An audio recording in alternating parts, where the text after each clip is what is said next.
Hello there, Force of Will players, and welcome back to another video. Today, we're going to be going over my full set review of the new set Game of Gods Revolution.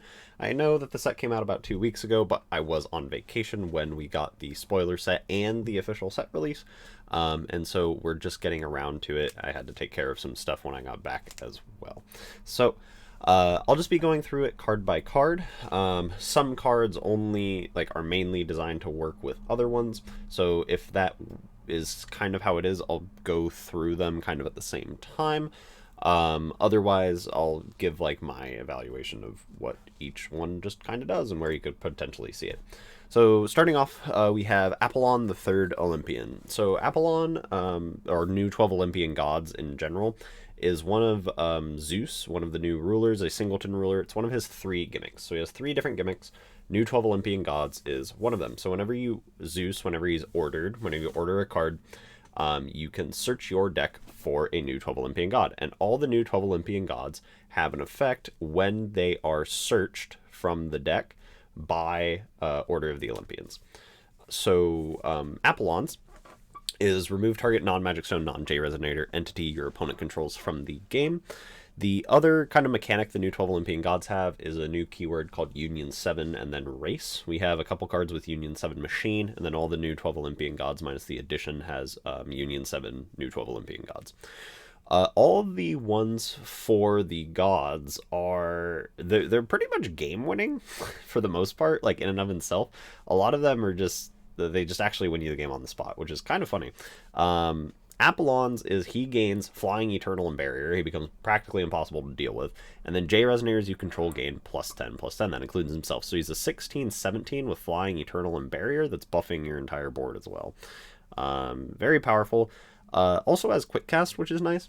The thing about Zeus, it's kind of hard to evaluate Apollon in a world of you're specifically playing Zeus, because in Zeus you want to pretty much max out on your new 12 Olympian gods.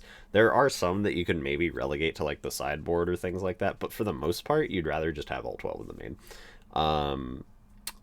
But outside of Zeus, there is potential for the new 12 Olympian gods to be played elsewhere, because none of their stuff is stuck under Revolution. So you don't have to specifically play it in an order deck.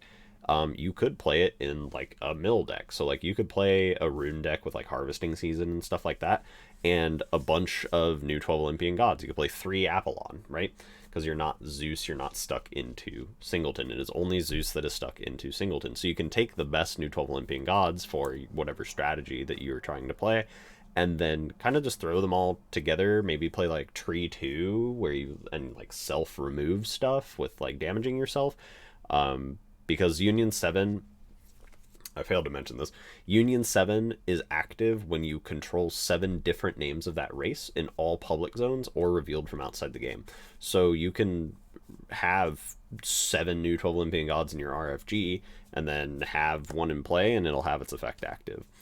Trying to get all the names in certain decks might be a little bit difficult, but there are ways to do it. Invitation to Valhalla, again, Harvesting Season, things like that. Mikage Rhea can get rid of the dark ones, the darkness ones. Send it to grave. Planting Beans can get you any of them, things like that. So you can do stuff in order to get into Union 7 pretty early. And then again, the effects are so impactful that it's very game winning, just kind of right on the spot. Regalia Beast. Regalia Beast is one of the coolest generic cards we got in this set. So Regalia Beast is a Regalia Resonator, so it has the typing Regalia. And as it enters play, you can choose an attribute. This card becomes the chosen attribute, and you can produce a will of any attribute shared with the card. So it becomes a mana dork of any color you want. You do have to pay light will in order to play it, regardless of what attribute you choose, but it does become it becomes any color. It's an any color mana dork, which is really cool, that kind of modalness to it. And then when a non-resonator Regalia is put into the field under your control, put this card from your grave into hand so it can keep coming back. The other thing with this is because you choose the attribute when you play it, and it is a Regalia, it works with all of the A0 rulers, so Alice Origins rulers, AO rulers. So if I'm even playing Rezard, if I just have Light Will in the deck through Moonshade or something like that, I can play Regalia Beast, choose, I think Rezard's procs off of Darkness. I could be wrong about that, but like they say, like when a Darkness Regalia enters the field, I can choose him to have Darkness and get all the effects, or whichever effect that I want. So we kind of saw this with Alice Enters the Game of Gods. It was the same kind of concept. You could play Alice Enters the Game of Gods in like Faria, Lenneth, like things like that that had light energize in order to proc the effect of when a light Regalia enters the field immediately for those rulers in order to get whatever kind of effect you wanted to get. So Regalia Beast is just another version of that, in addition to also being a mana dork to serve those X purposes. Him being a Regalia also lets you search him off of like Valentina 2.0, or add him to your hand off of like the Percivals, or like anything like that. And then him being a beast, this is another funny synergy, is it can be used with like Perseus' call to action. So you can search it, or not, you can like search it off of Val 2, right? Because it's a Regalia, and then you can play Perseus' call to action for 0 on it to give it swiftness, and then it becomes a dork immediately, right? So Regalia Beast just has so much synergy, and it's a very cool card to see that they printed. And just it boosts a lot of older rulers, which is something we haven't really had in like a long time. Roxva. We'll talk about Roxva, Thialfi, Thor, and Thor's hammer all simultaneously. So Roxva and Thialfi, you can get them off of Thor when Thor is revolutioned. So when Thor is ordered, you get the revolution effect, and his enters, you can search your deck for a Thialfi and a Roskva, put them into play. Roskva has when it becomes rested, draw a card, and then put a card from your hand on top of your deck. Thialfi has when it's rested, gain 1,000. They're both 4/4 flyers, and they both have, if this card would be put into a grave from the field, put it on the bottom of the owner's deck instead. Thor himself has quick cast. You can rest 3 recovered J resonators you control to search your deck for a Thor's hammer. And then when you play Thor's hammer, Thor himself gains +10/+10 swiftness, precision, and pierce. So the idea is you order Thor, you get your Roxva, you get your Thialfi, you rest all of them, you get your Thor's hammer. You gain the effect of Thialfi, you gain the effect of Roxva. Thor's hammer is you reveal the top card of your deck and destroy all J resonators that your opponent controls with total cost X. Only X, so not X or less, only X, where X is the cost of the revealed card, and then you draw a card, and then you can play Thor's hammer at quick cast speed if you have Thor, and it only costs 1 if you have Thor. So Roxva kind of allows you to top check, right, for Thor's hammer, whatever card that you want to actually, like whatever CMC you're trying to nuke the board with. So that's nice. The Alfie just gains you life. It doesn't really do anything for like the strategy. My biggest issue with this is with like this kind of like thing for maybe like a control type deal or whatever, is it just isn't powerful enough. So like if you play a Thor, you get Thialfi and you get Roxva and you do it on like your opponent's end step, for example, right? You get your Thor's hammer, assumedly you don't play it because it's 2 mana, right? Like you have to pay 2 mana to play Thor, you're probably not paying 3 to play Thor's hammer on the same turn. You add, you go to your next turn, you go to 3 will, you play another resonator, hopefully. You rest Thialfi, Roxva, and that new resonator that you've put into play, and then you get another hammer, and then you can play 2 hammers with the 2 other will that you have for that turn, right? So that's just kind of how that curve works. But doing all of that only gets you +20/+20, so it makes Thor a 25/27, and you're kind of tapped out for the turn, or you would be tapped out for the turn. So you could do it on your opponent's turn, but then the stat buff doesn't really matter. And so like the biggest issue is like you commit all this will and do all this stuff to not win the game and put yourself like open to some kind of response on the crackback. So it's just not incredibly impactful. If it gave him like +20/+20 swiftness, precision, and pierce, it would be way more playable. But it doesn't do that. So I don't really see a lot of decks playing Thor, even like Odin or something like that, which this is probably designed for or was intended to be designed for. I just don't really see it seeing a lot of play, unfortunately. Essence of Alice's Power. This is the second of Zeus's 3 gimmicks. It the essences, so there are 10 essences, one for each god throughout the Game of Gods sets. And then they all have the ability to be ordered, even though they're chants.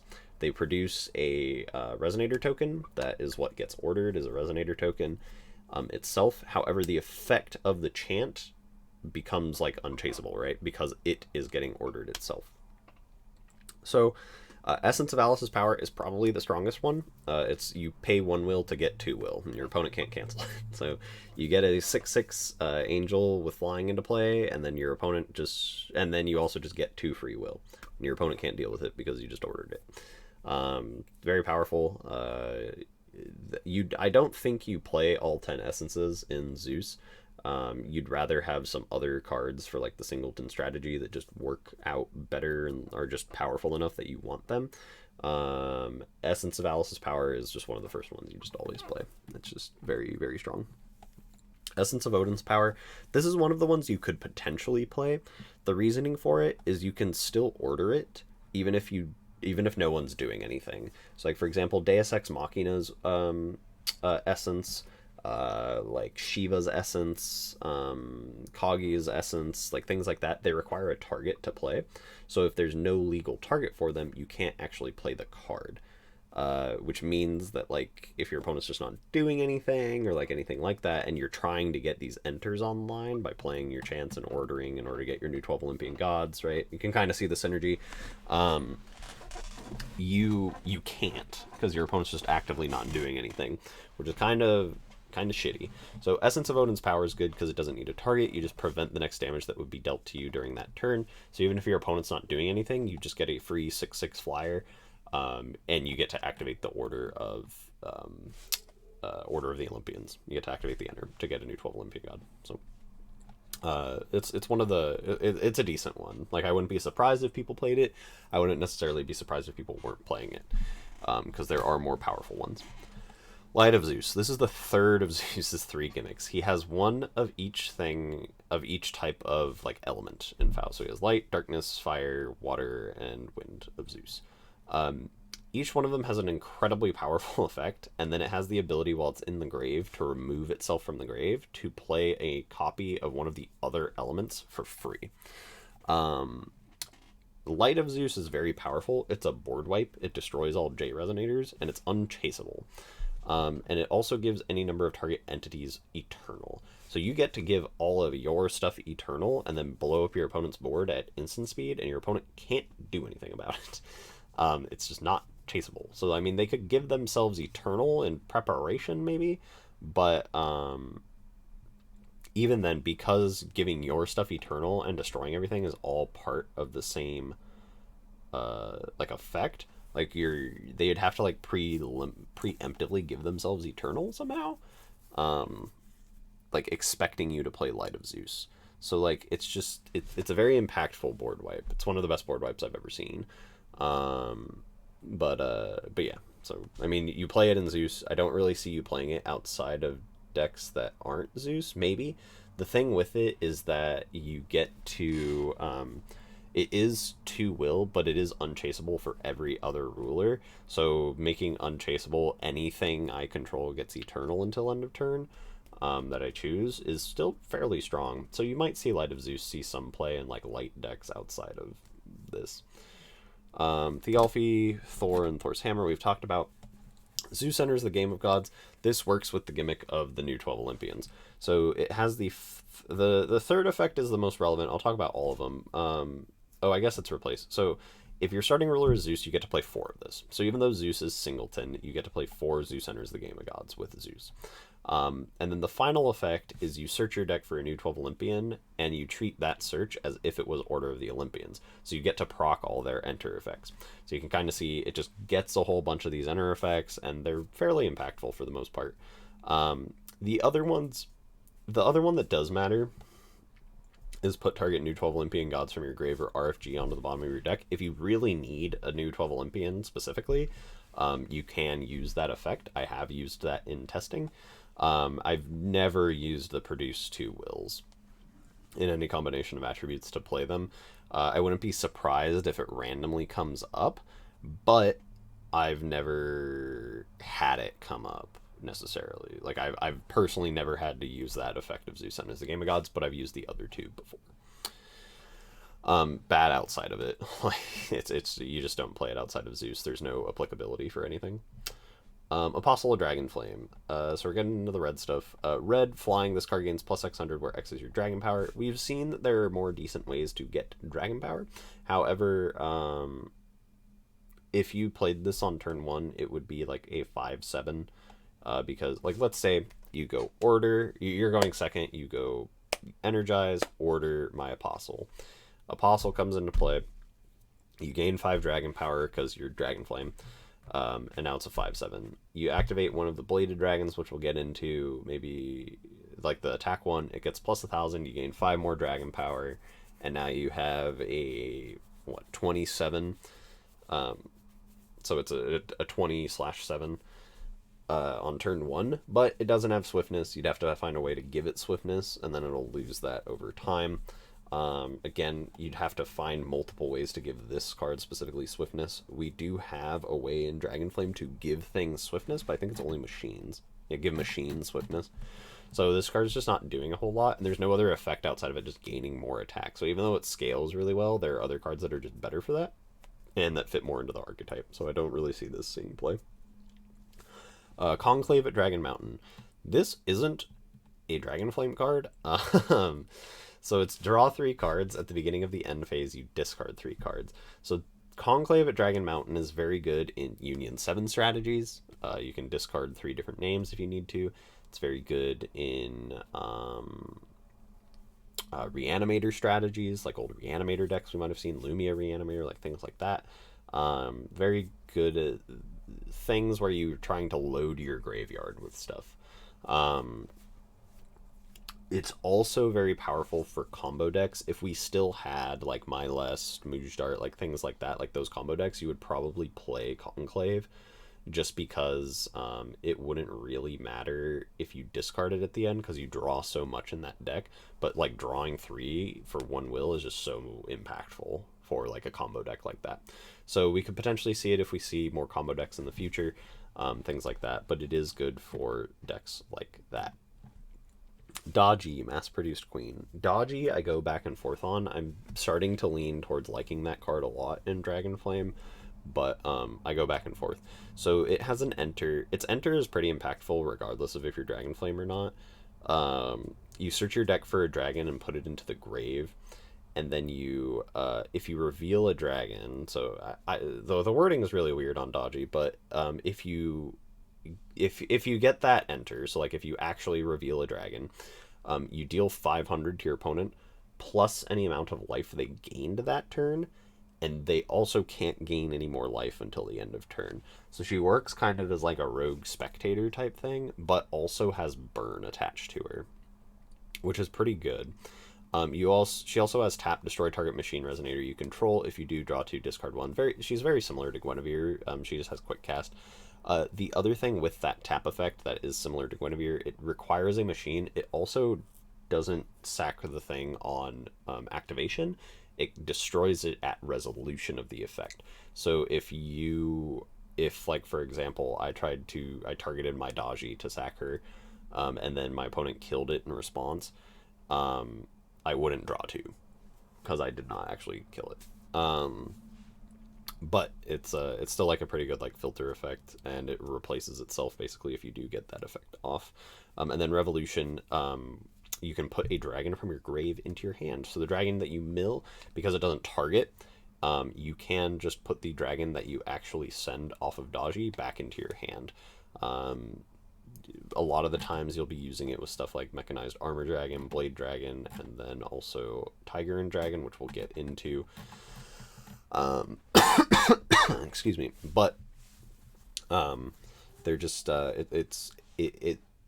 it's been getting better and better for Dragonflame in my mind, because like even if you just energize it, you just energize Dodgy, you deal 500 to your opponent, you get to add any of these dragons to your hand, whichever one you want. Probably a lot of the time it's either going to be Tiger and Dragon or Mechanized Blade Dragon. You just get to add it straight to your hand. you get 5 dragon power, and then you move to your turn, you call a stone, you sacrifice Daji with her own effect, and then you get to reorder something. Like Zeus Liang or something like that. So Daji just lets the deck do a whole lot going second than it would otherwise, and it's a good search tool. Dragon Crystal, single mana addition. Draw a card. I don't really like this card. I'll go over it, but so it has draw a card. You pay X, where X is the number of times you've played this. So the first time it's 0, second time it's 1, third time it's 2, so on and so forth. And you deal 200 to a player or J Resonator. And then you can pay red if you're Dragonflame to make it a XX, where X is your dragon power. There are other things I'd rather be doing with my dragon power than trying to play Dragon Crystal. 2 wills, just a lot. There's so much. There's additions are very powerful right now, but a lot of them have Eternal. But that means Attendant of Asmodeus is really strong. And if Attendant of Asmodeus is really strong, then additions aren't that great unless you're playing like a bunch of them. So, I mean, Dragon Crystal is just kind of meh. It's not really winning you the game until like super late when you get a bunch of dragon power, and then its burn effect isn't that impactful. Like, it's not, 200 doesn't really do anything. So it's just kind of meh. Dragonflame enters the Game of Gods. This card got a lot better very quickly. So if you take this, if you look at Dragonflame enters the Game of Gods at face value, it's not super great, because at its base value, it's 1 mana, do absolutely nothing, because you need dragon power. But if you get 10 dragon power, which isn't that hard, right? Like we talked about this, you order Daji, 5 dragon power. The blade, armored and blade dragon, you activate their effects, get 5 dragon power. I mean, increased dragon power technically, 10 dragon power, it's uncancelable. Super califragilistic Flame, 10 more dragon power. So like it's pretty easy to get dragon power, and I think 10 is the base you want to look at things, because it's a fairly easy number to get to within the first couple turns. So Dragonflame enters the Game of Gods. If you look at it with 10 dragon power, it is a better Gradius that also pumps your board. And Gradius sees a lot of play in, like we've seen in like Astema decks for multiple reasons. One, removal in Astema, and then also to remove the effects of Astema so you could win the game. So like things like that. But it is better than Gradius. 1, it does 200 more damage if you're at 10 dragon power. 2, you choose a J Resonator your opponent controls, which gets around barrier. So Dragonflame enters the Game of Gods is like a removal spell that gets around Barrier Eternal. So like that card we just talked about, frickin' Apollon. If I play Apollon and I'm Dragonflame and I have 20 dragon power and my opponent plays Apollon at Union 7, I can kill Apollon with Dragonflame enters the Game of Gods. Because I choose it, it loses all abilities, which includes Barrier and Eternal, and then it'll take 20. Actually, as a matter of fact, it only needs to be at 10, because it'll lose the J Resonators your opponent controls, or you control, gain 10/10. So it'll just die at 10. It doesn't even need to be at 20. It'll just die at 10. So even at just 10 dragon power, I can kill a Union 7 Apollon. And I can get around stuff like that. So this card is and the next part, if you're Dragonflame, you also get to use the pump effect simultaneously. So while I'm doing that, I can also make something I have get +10/+10. So it just has huge applicability in a variety of situations. And it's just a very powerful removal tool for Dragonflame. Would I play it outside of Dragonflame? Probably not. It costs 2 outside of Dragonflame, and you'd have to play the other like dragon power stuff. You don't have the order to get more. So it's kind of meh outside of Dragonflame. But in Dragonflame, very strong. Hestia, another of the Olympians, the burn one, right? Red. 2/7, it's another Thunder. When it enters or it's revealed off the enter, you deal 500 to target player or J Resonator. It has swiftness as well. And then whenever it attacks, you can destroy target damaged J Resonator. So you can play it, ping something for 500, swing with it, shoot it, right? At Union 7, J Resonators you control gain swiftness. Board-wide swiftness effects are typically used to end games, and then when it enters, you deal 1,000 to your opponent in each J Resonator they control. 1,000 will typically deal with most things, so if you play a Hestia under Union 7, your opponent is probably going to take 15 at the least, and then everything you play after is going to have swiftness, which is I mean, you play Hestia and then you play Apollon. Now Hestia is a 12-17, Apollon is a 16-17. They both have haste. Your opponent's taken 15 already, and that's 16 plus 12 is 28, plus another 15 is 43. That's lethal against against decks that aren't Aries or Typhon, right? So just powerful game-winning type effect. Increased dragon power, you gain 10 dragon power, can't be cancelled, draw a card. Quick cast, would I play it in Dragonflame? Maybe one or two. The format has slowed down a little bit with what the bannings we have got. Zeus is still a very fast deck, as is Typhon. So I'm not entirely sure if you could play all this stuff, but if, again, they hit more things in the coming ban lists and stuff like that, it'd be a good card to take a peek at. Because, again, 10 dragon power, talked about it. 10 is like a good sweet spot for Dragonflame, and then anything beyond that is just overkill, right? Mechanized Armor Dragon, Mechanized Blade Dragon. These two cards did not get spoiled until the full set was released. These are like very impactful Dragonflame cards. So they both have pay a red, discard, put this card from your grave into play, and then banish it. And then the enter is you gain 5 dragon power, and target J Resonator gains plus 1,000 until end of turn. So, with their effects, I would have to double check how this works, but I'm 99% sure it works this way. When you discard it, it goes from grave to field and then immediately banishes. You put the enter onto the chase at a delay. So it won't actually go onto the chase until the full effect resolves of the discard effect, which means that by the time Mechanized Blade Dragon's enter would go onto the chase, it's no longer there to be targeted by its own enter.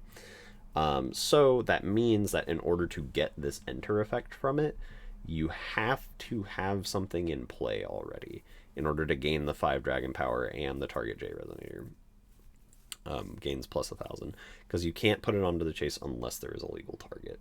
So you could buff your opponent's stuff. So even if your opponent has something in play, you could just buff it instead. You don't need something in play necessarily, but the gain 5 dragon power, it's just a nice way outside of ordering at 1 will, right? Because increased dragon power is 2 will, Super Flame is 2 will. These are both 1 will, and then the order is typically going to be 1 will as well. So they're just nice ways to get a little bit of dragon power to get to a decent threshold of like 10 that I keep talking about. So they're also dragon machines. This will matter. We'll just talk about it. So Mechanized Flame Soldier has banished this to give a machine J Resonator you control swiftness until end of turn. And when a machine dragon machine, doesn't matter how it's worded as long as they have both races, Resonator enters the field, you can put this card from your grave into the field. So when I do this discard effect, put this into play, then I also can get Mechanized Flame Soldier. I also get the 5 dragon power target J-Res type thing. So it just all works in tandem and synergy with itself. I don't know how much you'll play either of these. Again, they're searchable off of Dodgy as well, and they're machines to sack to Dodgy, but just having that option is nice, right? Mechanized Flame Soldier is just a good way to like OTK your opponent. Oh, the other thing with Mechanized Flame Soldier, this is relevant with Dodgy. Dragonflame makes the card you order a dragon. So if you order a machine, it is a machine dragon when it enters the field. So it will get Mechanized Flame Soldier. Peng Tong, Awakening Phoenix. I'm less on this card now. When it was spoiled initially, we had more ways to get dragon power. This is the best way to hit absurd levels of dragon power. Like, for example, the addition, the like final effect of the addition is the arena expansion for Dragonflame is you need like 100 dragon power, but that's a little excessive in my opinion. But like Peng Tong would be the most efficient way to get to like that threshold instead of, you know, 5, 5, 5, 5, 5, 5, 10, 10, 10, etc., right? Just doubling your dragon power is going to be a much more efficient way. It doesn't do like any burn or anything. It's a field wipe, but it's not quick cast. And then you pay 2 to get 5 dragon power. And then you deal 500 to each player. This is more prevalent with Zhu Liang, where it would technically only cost 1 with Zhu Liang being in play. But it's kind of meh. I guess that is something that we could talk about. But so I'll talk about that when I get to Zeus Liang. But I don't know if you'll necessarily see a whole lot of Peng Tong, right? Essence of Dragonflame's power. This one costs 2, but it doesn't need a target, so it's okay. And then it gives J Resonators you control plus 200 in swiftness until end of turn, which also counts for the 6/6 Fire Dragon Resonator token it puts into play. So you have like an 8/6 with swiftness, all your other things gain swiftness, so on and so forth. It's quick cast. So it's okay. I don't think I'm playing this one in my version of Zeus, but I wouldn't necessarily be like against it if maybe you're trying to play like a more aggressive strategy. Essence of the Nyarlathotep's power, the other fire essence, single red, quick cast, deal 500, another thunder effect, and then you get a 6/2 Cthulhu with swiftness. A lot better, really good in Zeus. It's also a removal tool for things like Witch of the Fallen Kingdom, which is a very good answer to Zeus. Fire of Zeus. This card is insane. So you put the top 4 cards of your deck into your grave, and then you can put a chant from your grave into your hand, all for a single fire will. Very powerful card. Lets you add like Zeus enters the Game of Gods back into your hand, other potential chants that you might want that you're playing, I don't know, like discard spells or anything like that. And then like again, it fits into the whole like play for free type deal, right? So you can get more names for Union 7 into your grave. Maybe you get like if you, one of the other plays you could do is like, let's say you mill Darkness of Zeus, you can add Darkness of Zeus or like Water of Zeus or any of those back to your hand, and then you remove the Fire of Zeus from your grave in order to play one of those chants, right? So very, very powerful card. Tiger and Dragon, giant futuristic weapon. This card's so cool. So it's really cool just for its discard effect. It's a removal tool. You just deal X 100 to something where X is your dragon power, but it draws a card. So it plays tempo positive, or like value positive, I guess. Tempo as well, but if it kills the thing. But so it plays value / tempo positive, and it's also your win con. So while it's not like your win con immediately, it allows you to be like, okay, well, I have 1 will and I need a removal tool. So I'm going to destroy your thing because I have 10 dragon power or whatever, right? Destroy your thing, draw a card. I can add it back with Daji whenever I order Daji, things like that. And then you get to a point where you're at like, oh, it's towards the end of the game. Oh, I'm at 20 dragon power. Now Tiger and Dragon just costs 3. I pay 3 in order to play Tiger and Dragon. Let's say I order it 2, then it'll be a 25. It deals 2,500 to my opponent, or it deals damage equal to its attack when it enters play. So it's a very good, it functions. If you take it just at its base value, it is just an activated effect to deal damage to something equal to where X is your dragon power, and then you draw a card. And that effect is already probably decent enough to play in Dragonflame, and it's also a dragon machine, so it helps to proc your other effects and things like that, which also means it's a searchable removal tool off of Daji, and it's also your win con. Or a win con, I guess. So it just has so many different functions, with its primary function in the early game, which is a lot of where FOW matters, less in the late game, more in the early game. Its primary function in the early game serves as a removal tool, which removal tools are typically quite strong. If the game slows down a little bit more, removal gets better, like field removal and things like that. We kind of saw it with a Stem of Belial, where Belial was just kind of, it would, if your opponent would have anything that could kind of slip through the cracks, Belial would be able to stop it with his God's Art, right? But like your deck was just a bunch of field control, a bunch of removal stuff for the like kind of a Stemma package, and it worked very well in that format, right? Zeus Liang, Perfect Strategist. This card is very, very good. So Null Magic Stone and Zeus Liang got banned, a combination banned immediately, before the set even came out, which is kind of fair. It might have been a little bit too strong just for like other types of decks. It is a human, which matters, but we will see if this if the strategy, like, I could see, like, an aggro strategy picking up off of Zeus Liang. So the thing with it, this card deals damage equal to its attack to you, so 400, and whenever an effect you control deals damage to you, you produce a singular red. When it's revolutioned, if damage would be dealt to you during your turn, 200 damage is dealt to you instead, and it gains +X/+X swiftness and flying as long as it is a dragon, which Dragonflame makes it a dragon if it is ordered. So on just base order, right? So it's the first order you do of the game.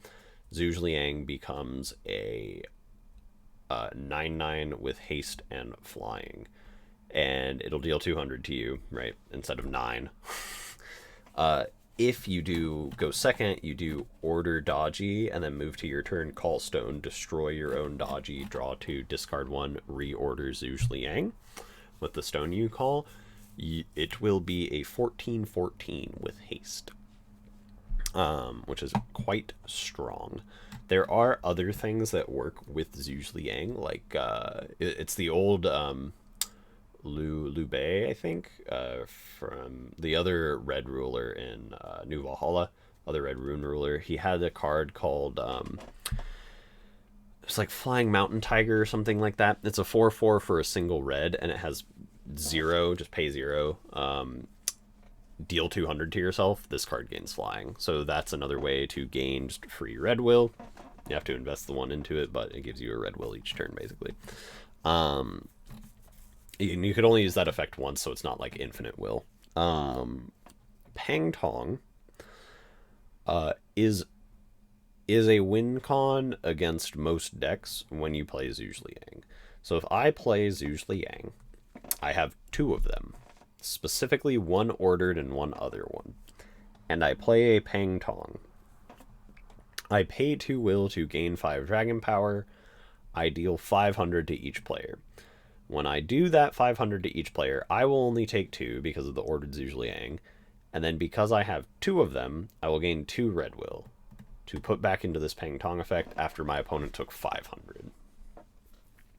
So unless, again, your opponent is Typhon or has extra life gain effects or other things like that, this is technically a infinite double Zhu Liang 1 Peng Tong activated effects that will eventually kill your opponent. If you have some form of life gain in the middle, you got it even more. The other thing, you also gain dragon power for each one that you do of this, which means your Zhu Liang that is ordered is going to get humongous and can then just attack your opponent. So do keep that in mind for potential Peng Tong inclusions in Dragonflame decks. Einsberg, Mechanized Invasion Leader, Dragon Machine, 3 blue and 1. You can pay it for darkness rather than paying its cost if it's revealed from outside the game, one of Typhon's mechanics. And then you can gain control of target non-magic stone, non-J resonator entity your opponent controls as long as this card is in the field. So this allows you to steal things like Orthus, like the Typhon Arena expansion. So it's probably pretty good in the mirror match, would be my assumption, or taking other arena expansions that don't have barrier. The fact that it's only good for that and it's kind of stuck on an enter is pretty meh. Its revolution effect is okay. The reason the revolution effect is okay is it gets buffed, right? But your opponent's stuff will gain -X, where X is the number of different named machines. For Typhon, because all of his chants and stuff are machines, all his additions, like basically every single card Typhon has is a machine. That's part of his archetype. You can get to a pretty decent number of names. The biggest issue is that Einsberg just doesn't really have any form of like protection, right? So like if I do the enter and I steal like your Orthus or something like that, and then it's also just revolution, right? And so I'm giving your board minus whatever. If I'm Typhon, and I mean, even if I have that Orthus in play already, my Phantasmal Scarlet has quick cast, so I can just Phantasmal Scarlet your Einsberg, and then nothing happens, and you paid 2 Darkness Will into it. So they're very niche situations where Einsberg might let you like run away with a game, but it's very medium. And like if you're playing like Loki machines and stuff like that, same kind of deal. It's just not that it's just not protected. So it's not that great of an effect, and it's not like the effect wins you the game immediately. So I'd just rather play other stuff. Mechanical Engineer of Ma'at. You get to reveal machines you own from outside the game, or you can put a revealed machine you own from outside the game into your hand. This is one of the only cards that does this, that you can that does this like outside of order decks. So like if you're trying to play older like machine type Union 7 deals, Mechanical Engineer of Ma'at might see play. Outside of that, I don't think you're going to really play a whole lot of Mechanical Engineer in like order decks or like other things like that. Mechanization. This card is so good. I love this card. So it's destroy target machine J Resonator you control. If you do, you search your deck for a non-chant machine with a cost equal to the total cost of the destroyed card and put it into play, and then it gets 6+1/+1 counters. And then it has the revealed from outside the game effect, which matters less. It's only a single blue, and it's a machine, which will come into play with a card later. Mechanized Water Soldier. So the thing with mechanization is we have Meganized Fenrir, Mechanized Water Soldier, and like older Maria Bellas and things like that. All of those 2-drops allow you to mechanization and get a Machine Lab of Legioness. Machine Lab of Legioness is part of the Machine Infinite with Guinevere. It's kind of a self-contained infinite. You need 2 Machine Labs and 1 Guinevere Space-Time Watcher. I think that's the name. Mechanization allowing you to just kind of put any kind of machine from your deck into play that's 2-drop or 1-drop or anything like that is a very powerful effect. And the 6+1/+1 counters lets it synergize and function with the older new Valhalla machine stuff, because all that was reliant around +1/+1 counters. So stuff like Arthur, King of the Machines, right? You removed counters to draw cards. Lancelot, you removed counters to do like a board wipe, like things like that. So it gives you a lot of counters to work with, in addition to just like kind of just getting pieces that you potentially need. So I really like mechanization a lot. The issue with mechanization, excuse me, is that it does require you to destroy the card. So if I destroy something in response to you targeting with mechanization, you get nothing. Right? So that is something to keep in mind. Meganized Fenrir, one of the best floodgates in the game. When it's destroyed, you search your deck for a machine, reveal it, and put it into your hand. Again, very good with mechanization. You get to put something into play and also get something to your hand. When you play this card from outside, you may play this card from outside the game by paying darkness rather than paying its cost. And then when it's revolution, non-machine J Resonators your opponent controls lose all abilities. This includes any continuous abilities, any enter abilities when they would come into play, anything at all like that. So against like Typhon, it's really bad because everything's a machine. Against Zeus, it's very strong because nothing's a machine. It means all their Olympians don't get their enters when they enter play. They'd still get them on search, but not when they enter play. And other things like that. I could see it played in Typhon, like 1 or 2 of in the sideboard. I could see it played in like Loki in the sideboard, maybe even in the main. It's just a pretty decent floodgate to play. Mechanized Water Soldier. This is one of the 2 cards that has Union 7 Machine, the other one being Typhon Stone. Mechanized Water Soldier, 2/2, or not 2/2, 2 blue. 2 water. Remove this card in your grave from the game, produce Water Will, spend this only to play machines, and if you're at Union 7 Machine, produce 3 Water Will. A lot of the good machine stuff is in water, like in blue, which is, it makes it very synergistic.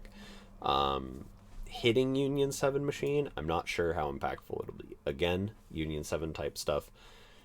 Harvesting Season, things like that, right? So if I Harvesting Season, I hit 7 names and I have a Mechanized Water Soldier in there as well, I'm kind of off to the races, right? I can have Maria Bellas, right? I can play Maria Bellas from my RFG. I can play Improved Healing Robots to put these back off of those, and I go 1 will positive, right? use that will in order to play the machine chants that we have now, like mechanization, like Terminator Drone, or Terminator Drone's not a chant, but like mechanization, right? It is a machine chant, so I can use this will to pay for it, just like things like that, right? So it functions very well for machine decks, and I could potentially see like some kind of blue combo machine deck like cropping up because of this set. Poseidon, the second Olympian, another Olympian. So you may return up to one target non-magic stone, non-J-ruler entity you control to its owner's hand. Okay. When it attacks or blocks, it gains plus 600 until end of turn, and then union 7 new 12 Olympians. Draw 3, put a new 12 Olympians resonator from your hand into play. So when you look at the enter of Poseidon, it's pretty unsuspecting. It doesn't seem that great. Reminds you a little bit of like Bastet, which would return like Kaguya's and stuff like that back in 2019 format. DB Beast, things like that. The thing with Poseidon is he can target himself with his first effect. So if I play Poseidon, and I put Poseidon into play, and I'm at Union 7, I can layer it where I return him back to my hand first, and then I draw 3 cards, and then I put him back into play. And then I target him to return him to my hand, and then I draw 3 cards, and then I put him back into play. And then I keep doing that until I draw my whole deck.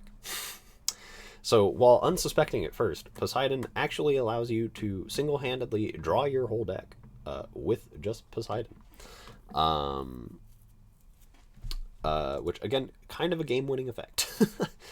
So, that is something to keep in mind with him. He's also very impactful for doing Artemis things in order to get more will, which is pretty prevalent in Zeus. Terminator Drone, 1-mana quick cast machine. We don't have a lot of 1-mana quick cast machines that are resonators. I don't know if we have any outside of Terminator Drone, actually. But he has an enter to draw a card. I'm pretty sure none of the 1-drop machines draw a card. And then when it's destroyed, put a resonator your opponent controls on the bottom of its owner's deck.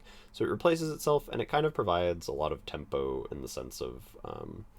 like, you invest the mana into it, it replaces itself, and when it dies, you get to put something your opponent controls just on the bottom. So something they have just gets sent to the bottom, and then you also get to draw a card, which, I mean, could be very impactful, right? Like, if it was unbanned, like Virgilius, right?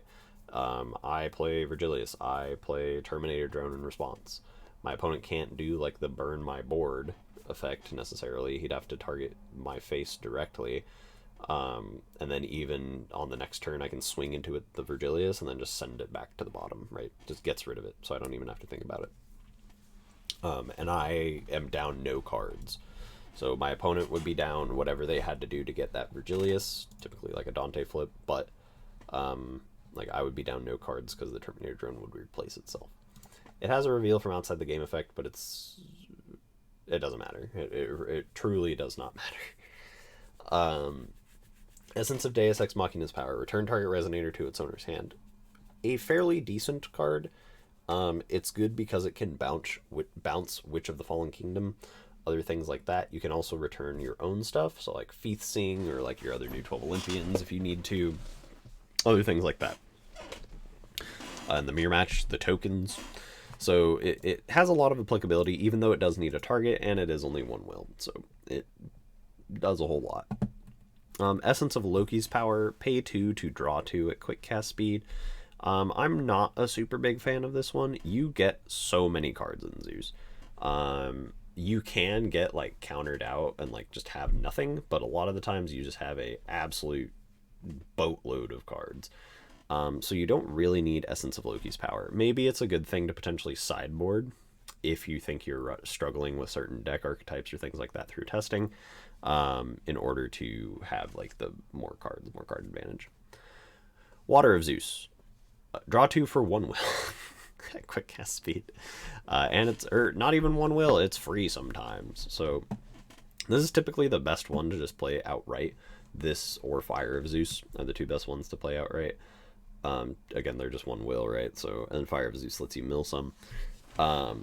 So I mean, it's just decent. I mean, you play all of the water, or all of the elements in Zeus. There's no reason not to. The effects are so powerful. Zwei Hunter, Mechanized Round Table Destroyer. So in the Q&A, it said that if this card is revealed from outside the game, you pay Darkness 7. And the first effect doesn't apply. But I'm fairly certain that's not how the CR works. Because I'm fairly certain cost replicators, or like cost like replacements basically, take precedence, and then you apply like minuses or adds or anything like that. Like if you take like Sha Wu Jing, for example, like your opponent pays 1 more to play like Chance. Like if I had a card that said I can play this card for free, I still have to pay 1. So I think that Q&A was wrong, but I don't think we've gotten confirmation otherwise, even though I believe we've asked. I'd have to check on that. But so for the time being, I mean, I'd play it if it's revealed you pay Darkness and 1 less, right? Because that's how I would play it, or rule it. Revolution, enter, put all non-magic stone, non-J rule entities your opponent controls on the bottom of your deck in any order. If this card is 8 from revealed from outside the game, this card's unplayable. If it's 1, because of the machines and stuff like that, right? 1 to quasi board wipe your opponent isn't that bad of an effect. So I would probably play 1 of this in a Typhon sideboard, just in case. If it was 1 mana, right? If they stick with their guns for some reason and it's 8, I would never play this card in like a Typhon deck, or like as like part of my sideboard, right? I would just put it in my main to pay 1 from that if I needed that type of effect and wanted to search for it. So we'll see. The other it's 1 less for each machine you own revealed outside the game. It's not even public zones. It's not even Union 7. So you need to have 7 other machines revealed from outside of the game. That's a lot of cards revealed from outside of the game. Never mind. Maybe you don't play this card. This card's probably doggy doo-doo. But the effect is okay. If it costs 1, the effect is pretty good. Algernon. We've seen a lot of weird shit with Algernon recently. So your opponent can't play spells with total cost greater than the number of magic stones they control. And if it's revolutioned, if an ability or effect of this card would check the number of magic stones your opponent controls, you can have it refer to that number minus the number of J/rulers they control instead. So that includes their rulers. It's not J ruler, it's J/ruler. So if your opponent has 2 rulers, their tag, you can refer to it that you can refer to the number of magic stones minus 2, right? And then it has an enter to return something if its total CMC is target spell or non-magic stone entity your opponent controls, which that's actually prevalent for something like Rigveda, right? So like if you're only at 1 will and you're trying to cancel me doing something or kill something of mine, if I Algernon your Rigveda, then I could return it back to your hand. And then you wouldn't be able to play it because you wouldn't have that amount of magic stones. So that's actually a pretty prevalent effect. Will Algernon see a lot of play? Maybe. It's pretty good against like stuff like Zeus, like Typhon, like those kinds of decks. So I mean, maybe you play it in Athenia to just have those effects. To bounce that kind of stuff, or like the other decks, it's good against the arena expansions that have like the cheat in stuff and things like that. So it's very like a very good anti-cheat card. It would be very, very impactful in like the last format we just had against like Mylest, Mujdart, like things like that. Like sure, they get more magic stones and stuff, but a lot of like if you revved it right, they would have to have like if they tried to play an Isis, they would have to have 4 magic stones in play in order to play Isis, which I mean even they might not have. So interesting card. We'll probably see it crop up a little bit. I wouldn't be surprised. Artemis, the 5th Olympian. Enter, you can recover up to 2 target magic stones you control, or 2 target J-Resonators gain flying, and then to Union 7 is an enter to destroy all J-Resonators with flying your opponent controls, or you pay 1 less to play this card. So Artemis I didn't like Artemis a lot at first, and then I started playing Zeus, and the card has grown on me. This card gets you so much mana, so much will. It's kind of hard to talk about what the the play lines are that get you there, but like you can be on like turn 2 and just suddenly have like 5 will, and then proceed to pop off from there, hit Union 7, and then you just kind of go infinite. It's really crazy the kind of plays that she like enables. Will she see play outside of Zeus? Maybe. I don't know. Same kind of thing with all the new 12 Olympian gods. They might see play in some decks that are like turbo milling or doing things like that, but I'm not entirely sure what we'll necessarily see from those. Drywing. This card single-handedly made what's it called? So Origin of the Seven Kings or Origin of the Seven Lands like broken. So Drywing is when it becomes revealed from outside the game, you recover a magic stone you control, and your opponent can only produce will by playing activate abilities of magic stones they control. So they can't get will via effects like Mylest. Mylest's start of the main phase like effect would not be able to produce will. Melfi would not be able to produce will. Dinner Time cannot produce will. Things like that. Essence of Alice's Power cannot produce will. So they would not be able to gain those effects. The thing with Origin is Origin allows you to reveal a card and gain a will of a symbol of a will type that is on that card. So you would be able to get Wind Will by revealing Drywing. But you also recover the stone that you filtered into that card. So like you use Origin and you just go to 2 will by having Drywing in your RFG. And then you can reveal the same, or not your RFG, you're outside the game, your sideboard. And then you can keep revealing Drywings over and over again with Origin every other turn, because you can only activate that effect of Origin once per turn. But you just get 2 free will every turn. One has to be green, but the other ones are just whatever your stones are. So I foresee a lot of decks playing Origin / Drywing shit, just because why wouldn't you? It also serves as a floodgate against your opponent, right? So it's just a very, very, very impactful card. And I'm surprised at how generic it is. Like, I wouldn't be surprised if on the next ban list we get, it's like combination ban, Origin, Drywing. Like, I would not be surprised in the slightest. I alone am the World Honored One and Shaka. So you can pay 1 less to play I alone am the World Honored One if you control a Shaka. You recover an entity and draw a card. Recover an entity has a lot of implications, right? Because it works with all tap effects of everything. So like it'll work with your tap effects of like your stones. It'll work with your tap effects for your resonators, J resonators, your additions. So like anything like that. If you're producing an excess amount of will, if you're trying to attack multiple times, if you're trying to get multiple activations of something, like let's say Zeus's edition, Mount Olympus, which we'll get to later, like you tap to discard a card and draw a card, right? You do that again. So it just has like a lot of implications in those types of decks. Have I found something to work with it in a deck where I would also want to play Shaka? No.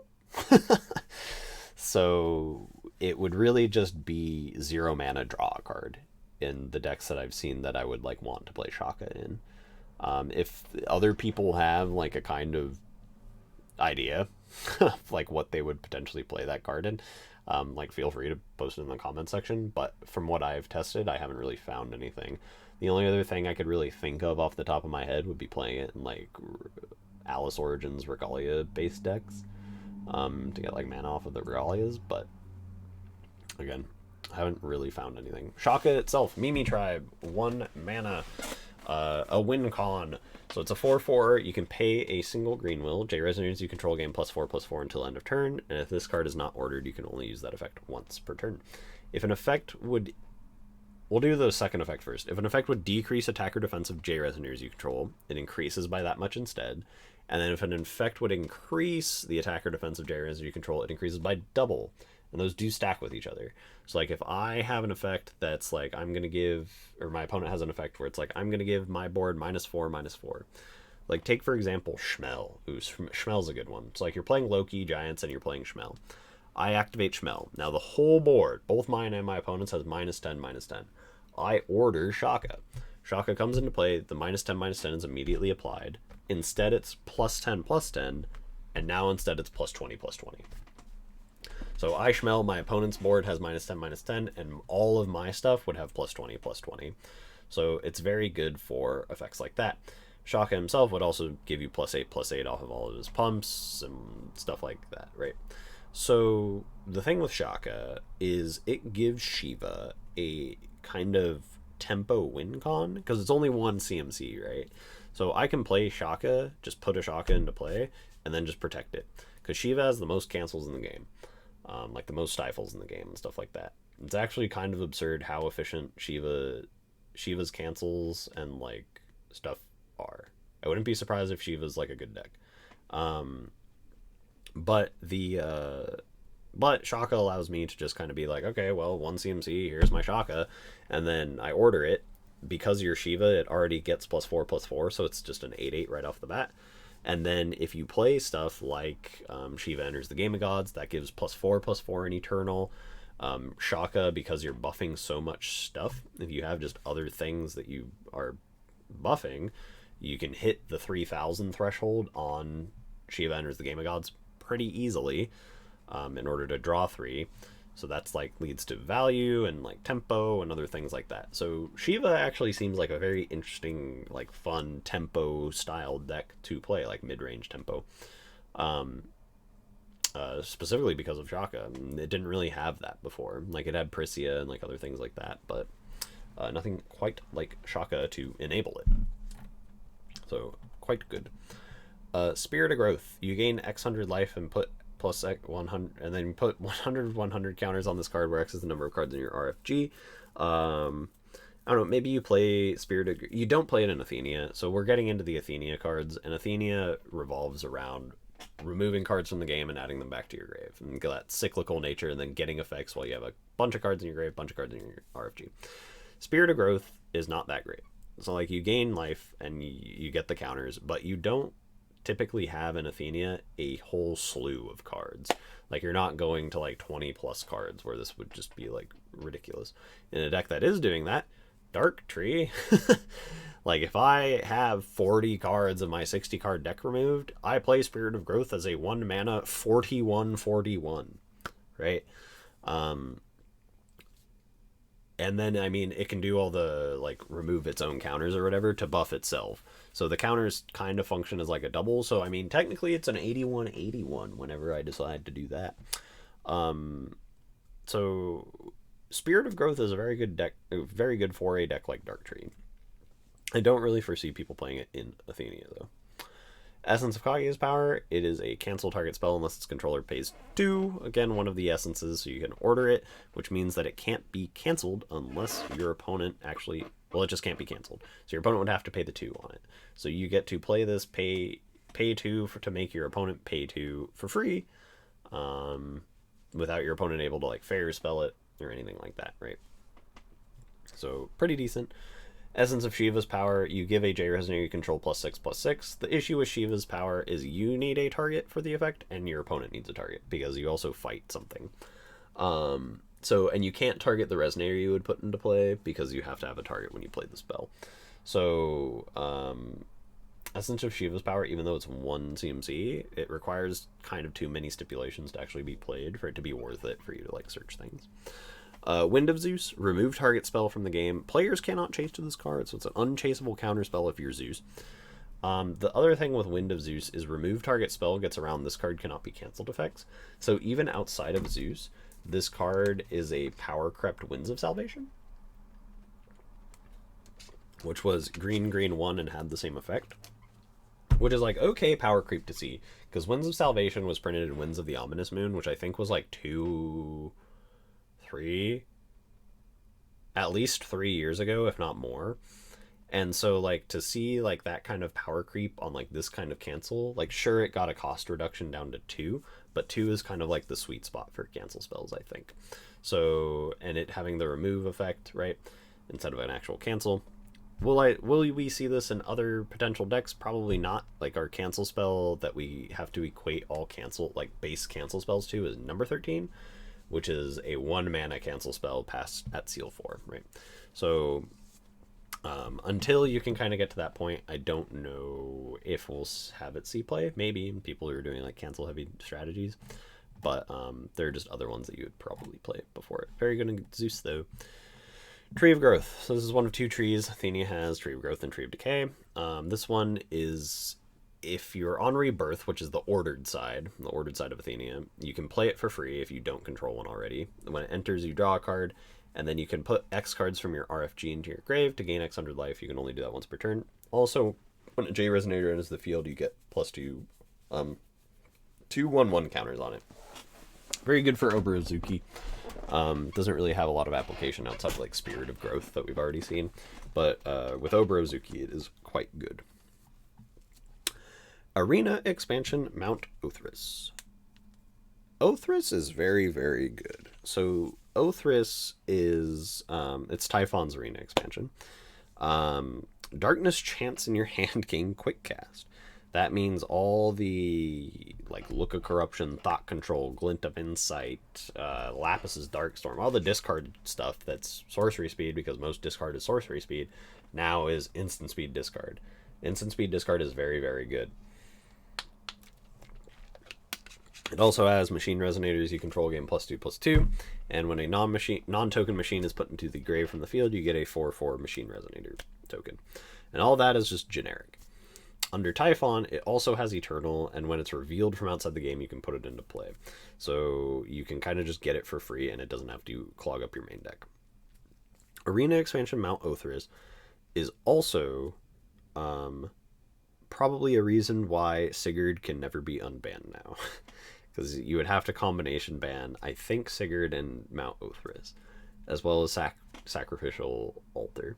So I think Sigurd is going to be on the ban list for the rest of his existence, if people didn't think that already.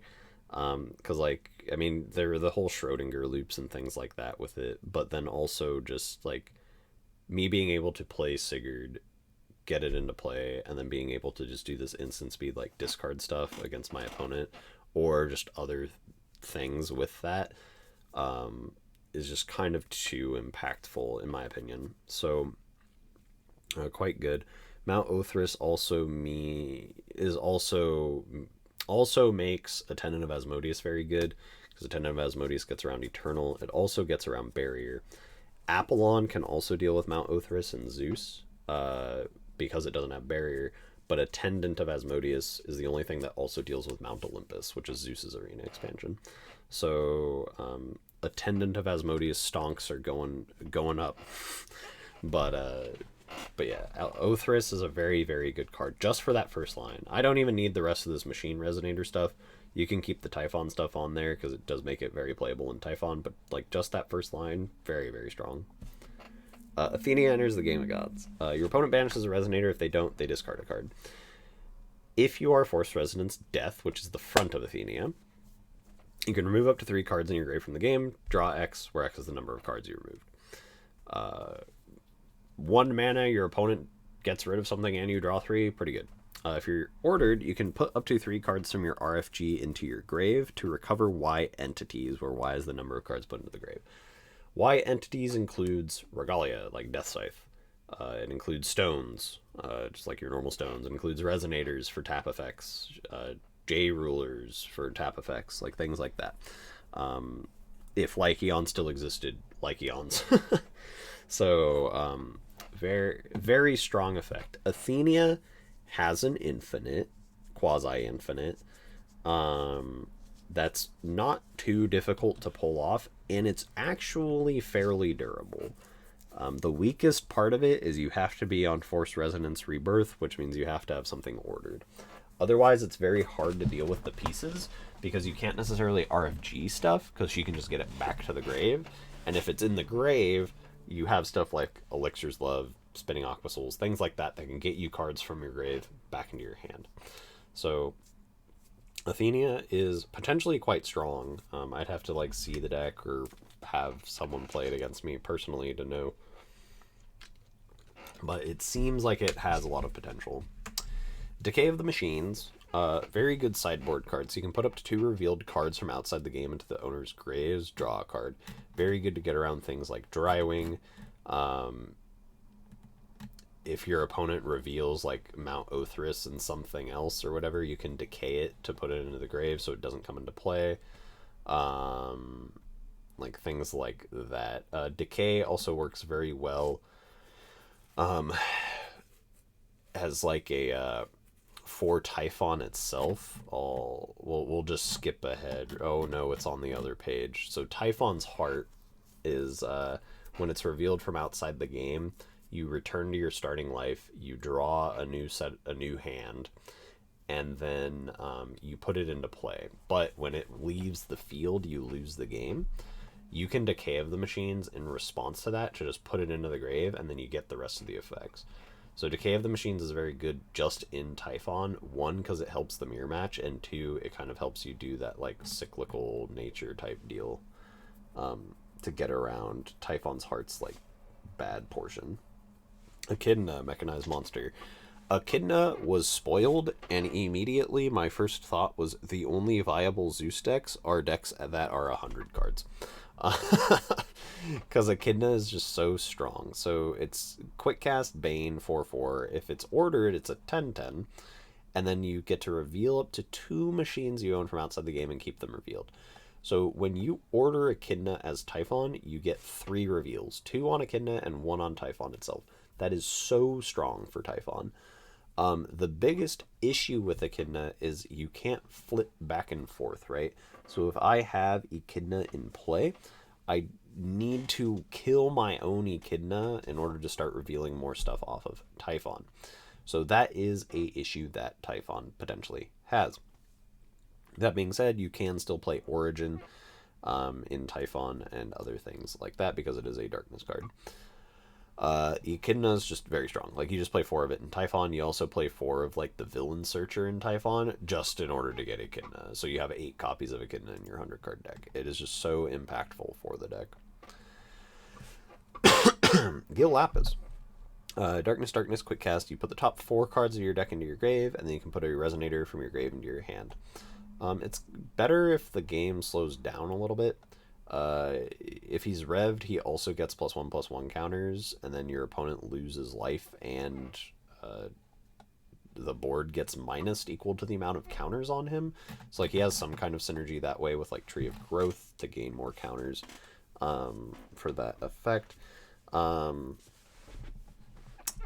he kind of functions as like a perfect Loki, if that makes sense, in that way for Athenia specifically. But same kind of thing, you don't really have a way when Gil Lapis is in play to forcibly go back to death. You would have to kill your own Gil Lapis somehow, and he doesn't have a built-in way to kill himself. So those are things that you do have to keep in mind when deck building for all 3 of the new all 4 of the new rulers, because their enter effects are quite impactful for what they're doing. Dragonflame probably the least amount, but like Athenia, you want death or rebirth, and depending on what you want, you need to be able to flip back and forth. Typhon and Zeus, you want their enter effects over and over and over and over again, so you want to be able to flip back as much as possible.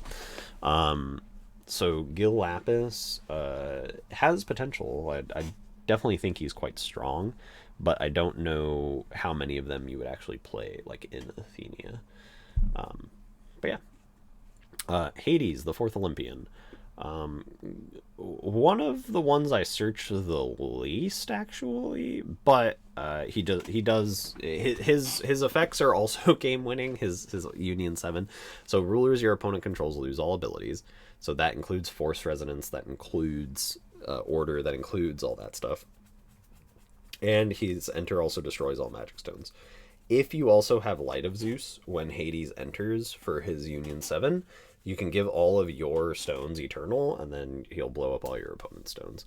So not only would you nuke your opponent's board with Light of Zeus, their J Resonators, you would also destroy all their stones. So they would have nothing, their rulers would have no abilities, and you would have whatever at that start of the game. So again, Hades, the Union 7, game-winning type effect. Even if you go to 0 stones, your opponent's rulers no longer have abilities. So now, like, if you're playing Typhon, they can't flip, reveal anything like that. And now you have a 10/10 and whatever else. Like, you would already be at Union 7, like, things like that, right?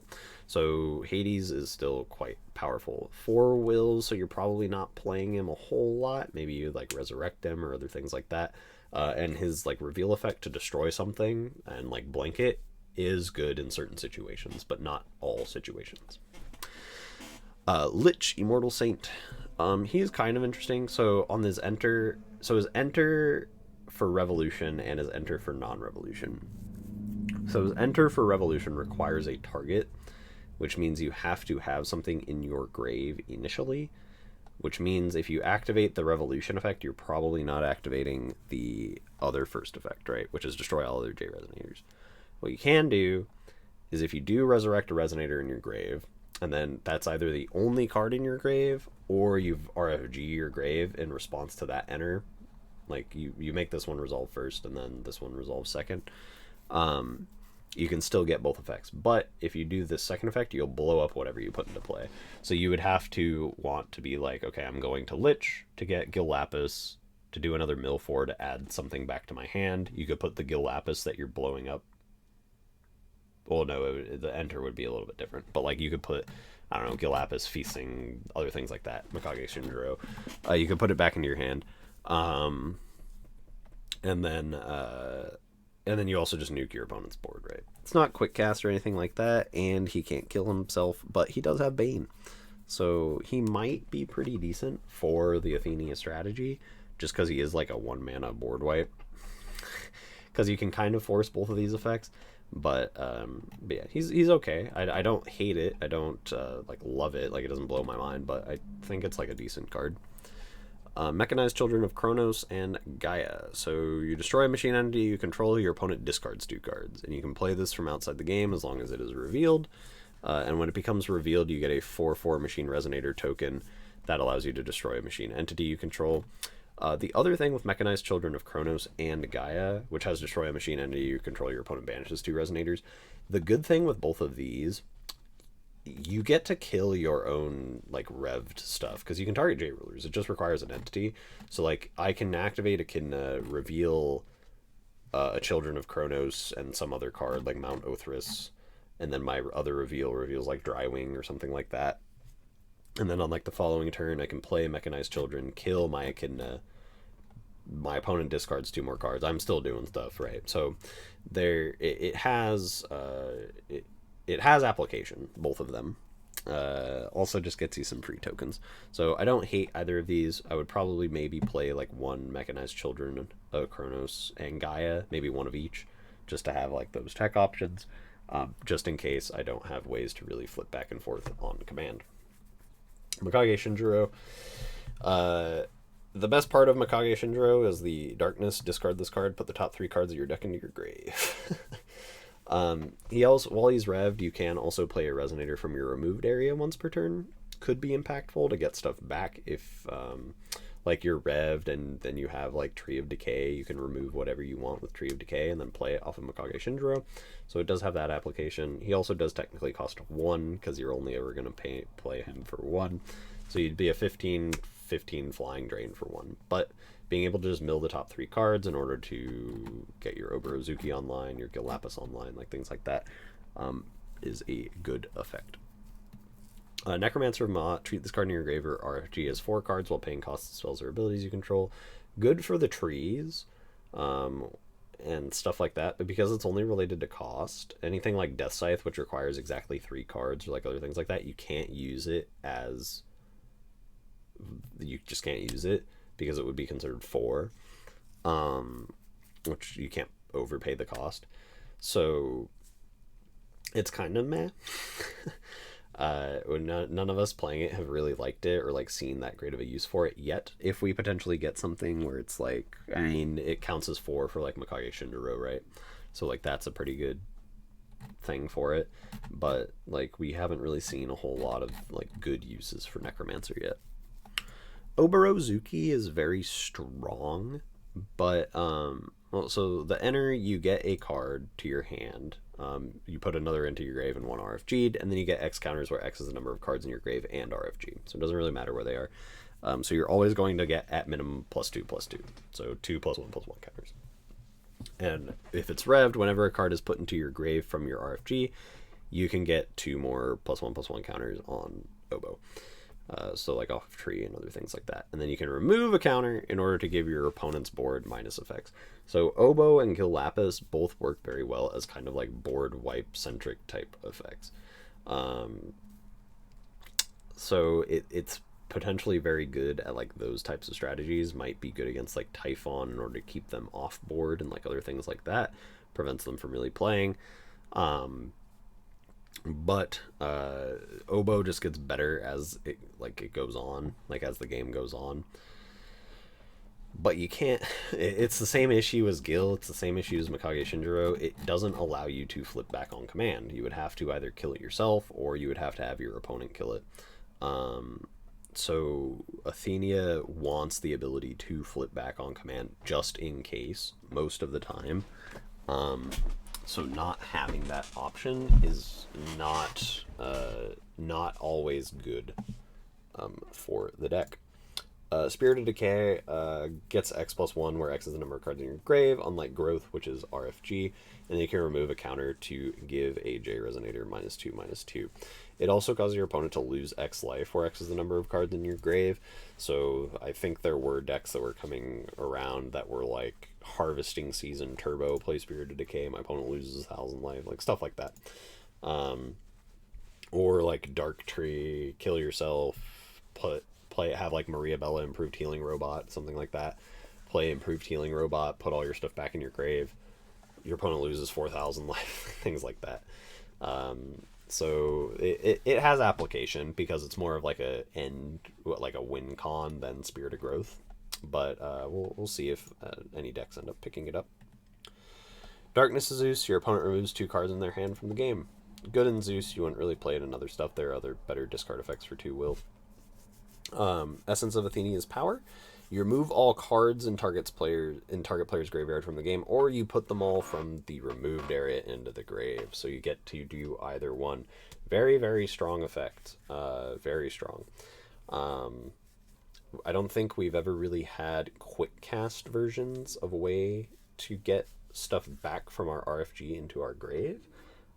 Could be quite impactful for, again, like graveyard type strategies and things like that.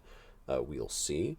But it seems like a very strong card. You play it in Zeus, obviously, because it doesn't need a target. It targets a player, so like you can always just target yourself. Essence of Dante's Power. Darkness and 1. Your opponent banishes the Resonator with the highest tech from among Resonators they control. It is quick cast for 2, and it's kind of like a removal thing, but it is 2 will. I don't necessarily hate it. I would have liked it if it said if they don't, they also they discard a card instead. So there is still some like application there, so you can play it even on like an empty board.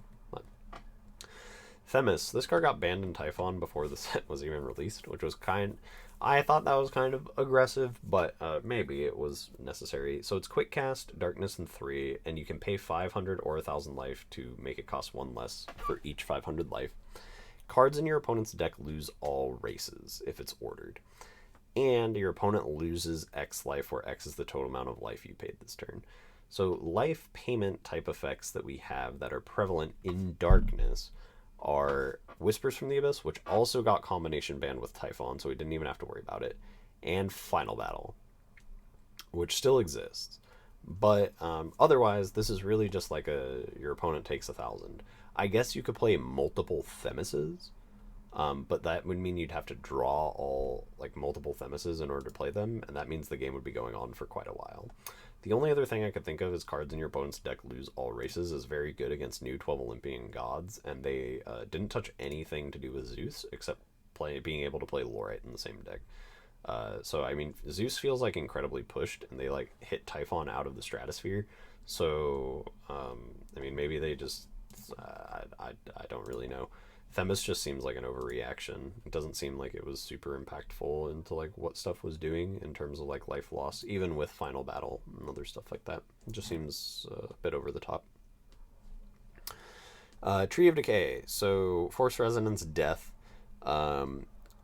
If you're on the front side, you can play this for free, and your opponent discards a card if you don't have a Tree of Decay. And then you remove X cards to do the cyclical thing. Your opponent loses X 100 life. Decent. You probably play 2 or 3 of them in Athenian. I wouldn't play them in like other decks though. Typhon's Antibodies. I haven't really been on Typhon. I've been trying to stay away from that monstrosity as much as humanly possible. But from the people I know who've been playing it, Typhon's Antibodies is actually putting in a whole lot of work. Partially due to the fact that it allows you to order. So they were running into an issue where they didn't have a bunch of efficient, like, 1-mana ways to order, and Typhon's Antibodies kind of solved that. They do just also get bigger and bigger and bigger, and are kind of hard to deal with, right? Like, you'd have to kill them, but, like, as they keep dying, they just get larger. So, Typhon's Blood, very good. Most Typhon decks, like, if you're a 100-card Typhon deck, you probably play 20 to 25 of this.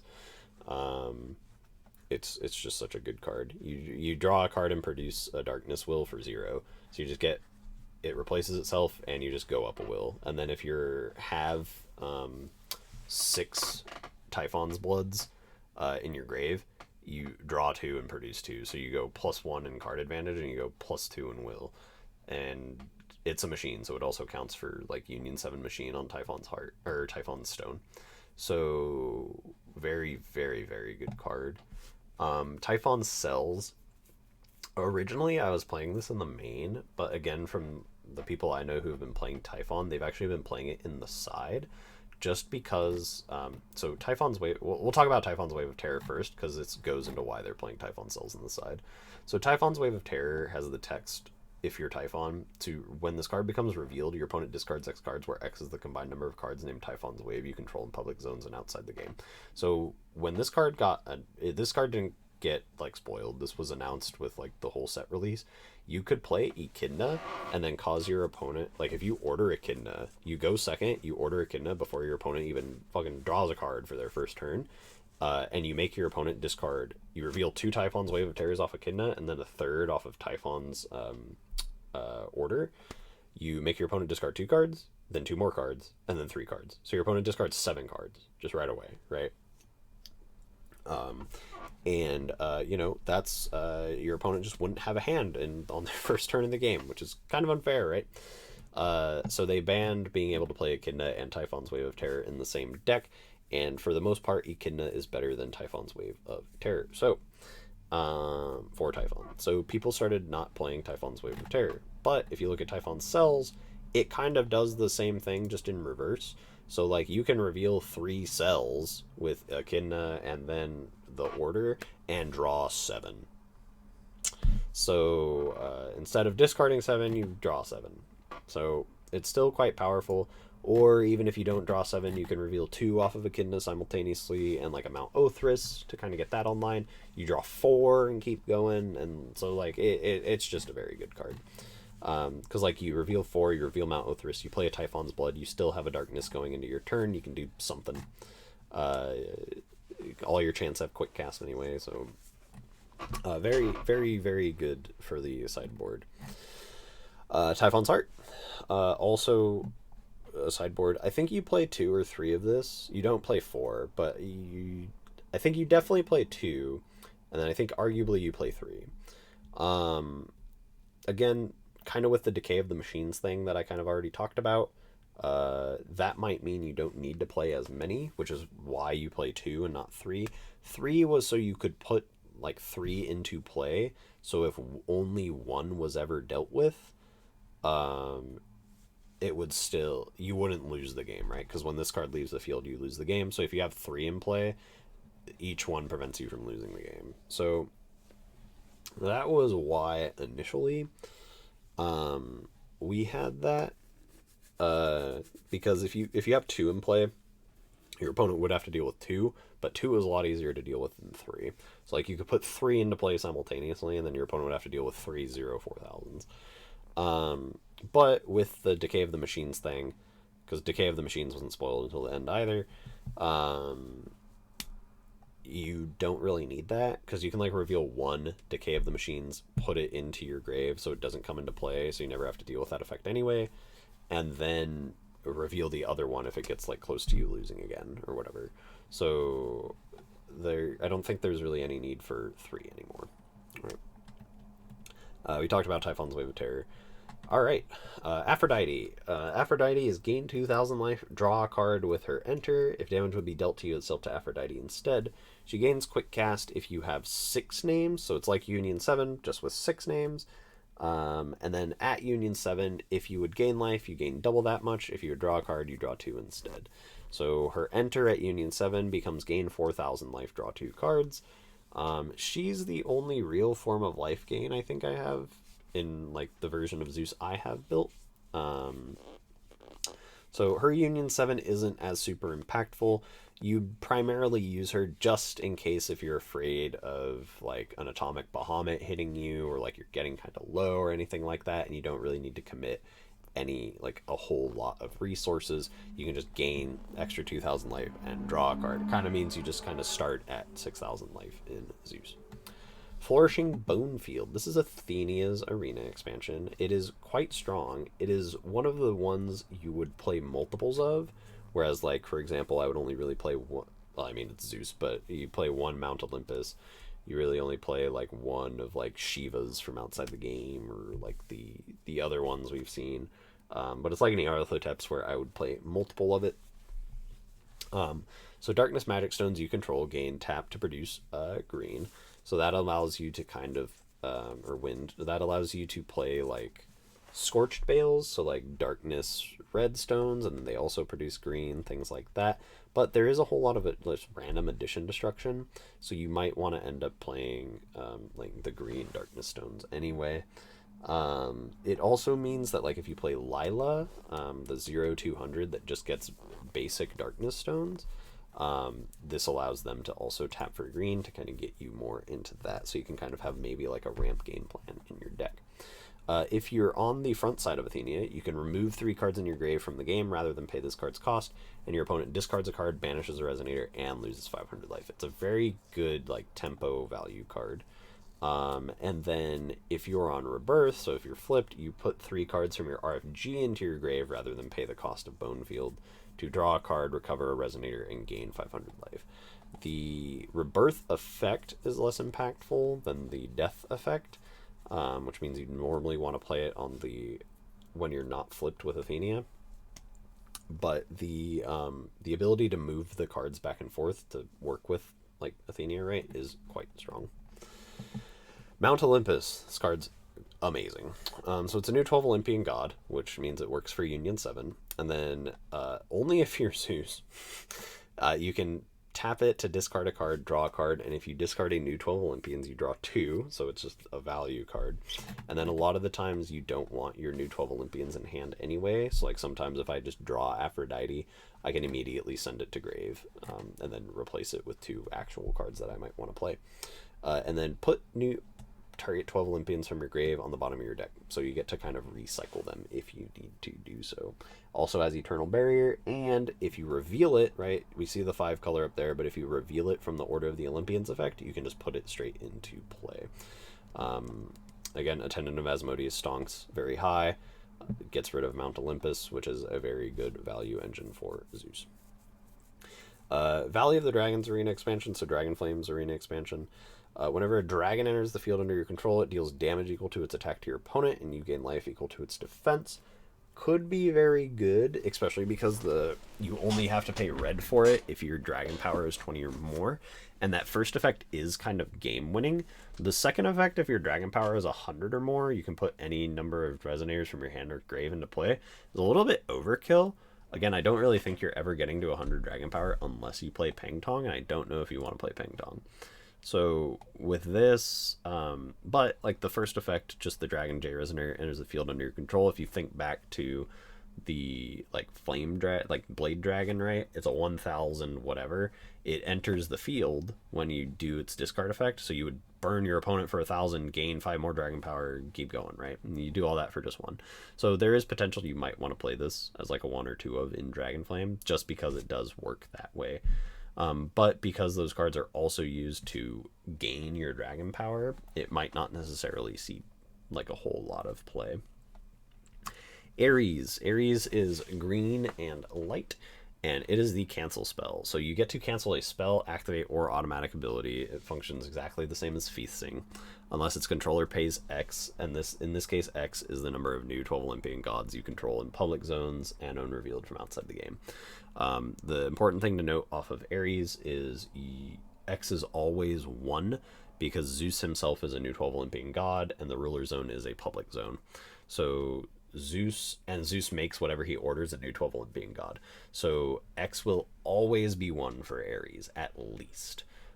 If you like search Aries and like you already have a Mount Olympus in play and you've discarded some other one, like X is 3. Like Aries scales very similarly to Feasting in just how fast it goes.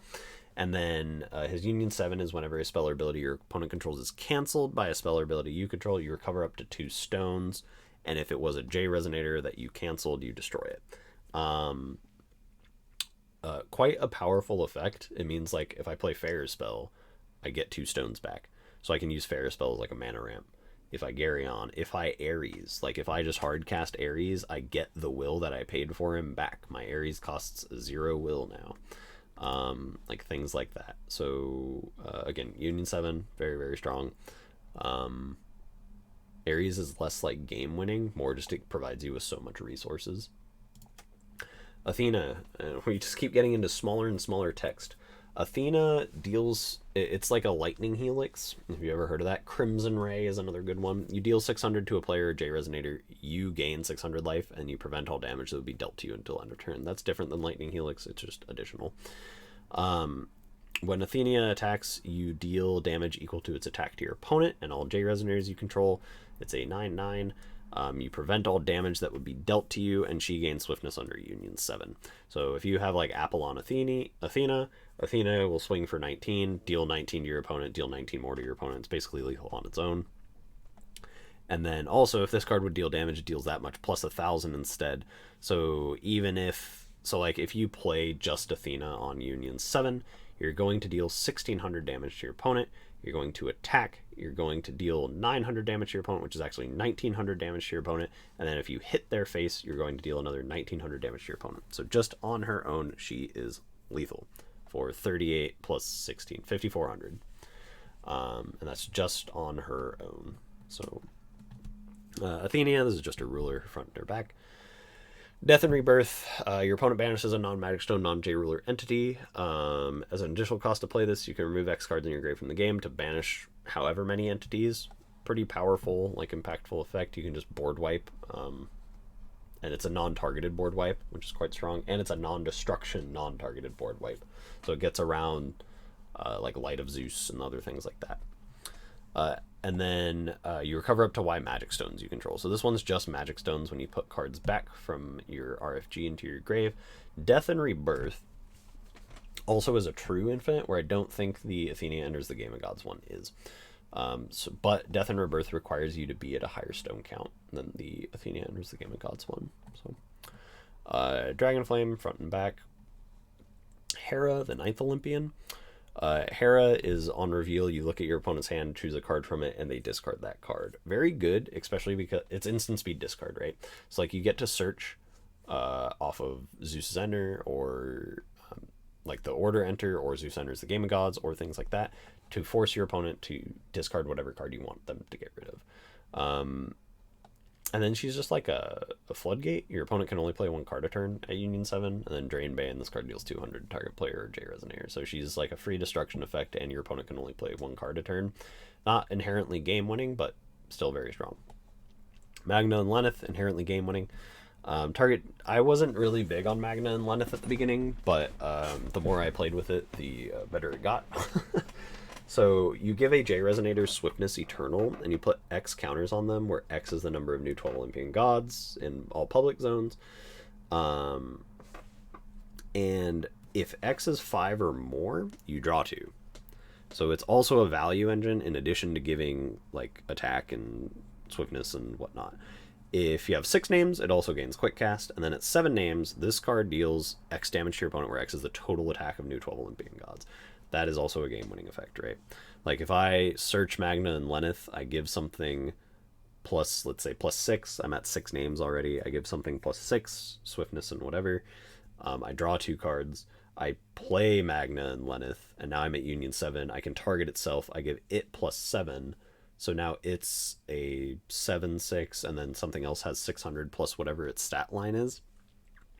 I mean, that's already, what, 2100. So plus whatever its stat line, plus if you have something ordered, plus, like, right? So it can just keep, like, it stacks really well. It's another game-ending effect. Persephone's is not a game-ending effect. It's probably the least game-ending effect out there. But Persephone is probably one of the best ones. It is the most splashable Olympian, that is for sure. So her reveal/enter is destroy target J resonator if you do draw a card. It's a value destruction effect as opposed to like Hades's, which is like a blank destruction. And then you can pay Darkness, discard Persephone to remove a card in the grave from the game, or you can return target spell to its owner's hand by paying a single green. It is valued down, so like if I pay 1 mana and you pay 1 mana and I return the spell you play to your hand, I lose a card, you lose no cards, you just lose your play, and we both paid the same amount of mana. Persephone's idea is she goes mana positive, so the best time to use Persephone is against cards that cost 2 CMC or more. Or if it like stops your opponent's turn from you stopping whatever 1 mana play they have. Those are the best uses of Persephone, because if we go to like the next turn, like turn 2, and I only have 1 will open, you play a card, I Persephone it, you just replay it, right? So it can lead to that, where maybe you want to do that, you want to make your opponent tap out by playing whatever they're playing, in which case Persephone is very strong. Union 7, her new 12 Olympian, you can give a J Resonator +6/+6. You can only use that effect once per turn, and Persephone has to be in the grave in order to use the effect. The other one is you can destroy a Resonator you control and something your opponent controls. That's very good for like flipping back and forth and like other things like that. You can also just kill like your tokens off of your essences and kill your opponent's actual like impactful things. So she's very strong, but the return target spell effect is probably one of the better effects and makes her more splashable. She is Tails, so that is something to keep in mind if you do try playing her in other decks. Super Flame. You gain 10 dragon power, you have no maximum hand size, and then you draw X, where X is your dragon power divided by 10. We've kind of talked about it. Your dragon power is gonna probably sit around 10, like, easily. So like if you play Super Flame and your dragon power is already at 10, you gain 10 more. You go to 20, you draw 2, right? So it's like a pay 2, draw 2, but you've also have more dragon power and you have no maximum hand size. It's okay. It's not incredibly impactful immediately. Like I feel like you'd rather be doing other stuff or having like removal options or things like that. But it's good if you want like the value of it, plus the like dragon power gain, plus the idea of a card that gains you value that you can play when your opponent really doesn't do anything. Thunder of Zeus. So for each entity you control with 1 or more races, you can choose one of those races and you pay whatever attribute less for each different race chosen this way. So unfortunately, Zeus doesn't play a whole lot of races. He plays new 12 Olympian gods. His tokens do have all different races, I'm pretty sure. So like there's like cat and like other stuff like that. But you don't like turbo those cards out a whole lot. So you won't really get like a whole bunch of different races until like, I mean, turn 3, maybe 4. Like you would maybe be paying 1 or 2 for this card. And then you get to pick 2 of the effects to either gain 2,000, deal 2,000, cancel something, your opponent discards 2, or you draw 2. It's an impactful effect, but for how late in the game it has to be, and you would have to have an established board and stuff like that, it's not impactful enough for you to play it, because otherwise it's just a dead card, right? Like if I draw this in my opening 5, I like hate my life, right? So Typhon, Zeus, and then Typhonomachy. So Typhonomachy is interesting if you want to play a Zeus deck that plays like Conclave, Dark Alice, maybe Harvesting Season, things like that, and then just raw drop Typhonomachy with whatever is in your grave. The issue I have with stuff like Typhonomachy, because it's two-sided, your opponent gets all their stuff too, is sometimes when you draw it, you activating it would just put your opponent in a better situation than you, which means you don't want to activate it, which means it's just a dead card. And a lot of the times, if you would play it, it's not going to save you necessarily from a poor position. It might just put you in like the same position. So it's more of a what's called a win more card. Because if I'm already ahead, I'll just generate a bunch of value off of it and I'll win. But if I'm already ahead, I should, be winning. Whereas like if I'm behind, my opponent's probably more ahead in value, resources, like other stuff like that. So Typhonomachy is not going to do a whole lot against them, right? So that's the idea behind Typhonomachy. I know my Zeus profile showed it off, but that's mainly because I wanted to show off how it works with stuff like Final Stance, Alice's World, like things like that. How you could do like combo plays with it. And then lastly, the 2 stones and then the promo arts. So the 2 stones are actually insanely strong. The funniest part is if you play them in any deck that isn't Zeus or Typhon, Typhon or Zeus respectively, they just produce no will, which is interesting. So for Typhon, you produce a darkness, or if you're at Union 7, you get 2 darkness, right? So you get more will. And then for Zeus, you get 1 of any color. It's just a 5-color stone. And then you can produce 2 will in any combination of attributes to only spend it on new 12 Olympians. So you get to play your 2-mana new 12 Olympians right away. Very good. But that's it. So that's it for the full set review. If you have any questions about any of it, my thoughts on any of the cards specifically, or like in instances you might have thought of, feel free to leave it in the comment section below. We will have another new ruler deck building tomorrow. It will be Typhon more than likely. And then Wanderer Wednesday will be out this week as well. And then Thursday will be my top 10 cards from Game of Gods. After that, I might do a video regarding the CR changes that we had. It'll probably be next week. And we'll go from there. Otherwise, we'll finish off the new ruler deck building series over the next couple weeks and then keep going with Wanderer Wednesday. But thank you all so much for watching. Sorry this video was a little bit longer. Cards have been getting longer. Their applications have been getting longer. And I just wanted to make sure I got my thoughts out about each one. Thank you so much for sticking around. I hope to see you in the next video. Bye-bye.